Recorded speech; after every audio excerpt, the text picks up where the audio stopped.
Һуңгы вакыттарда районда кызыл хыдатлы бөҗәкләрнең күренүе күзәтелә.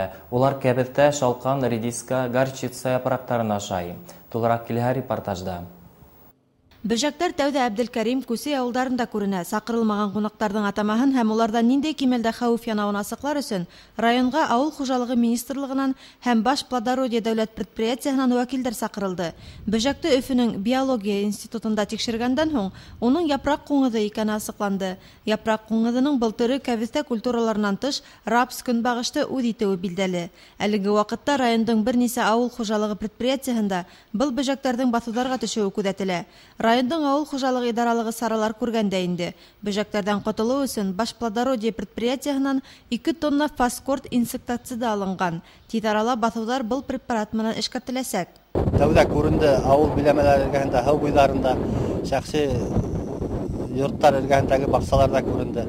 Ә хәзер инде ул рапсовый листоид рапс культураһына көнбагышка төшә башланы. Шуңа күрә лә без моны юк итү максатында Авыл хуҗалыгы министрлыгына хәбәр иттек һәм унан безгә шуңа каршы көрәшү өчен 2000 килограмм, ягъни 2 тонна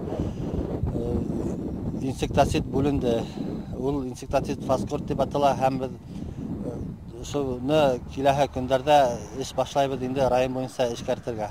Япрак куңгызының һөҗүменнән яшелсәләрдә һаклап калу өчен баксасыларга иһә был препаратты махсус магазиннарда һатып алырга мөмкин.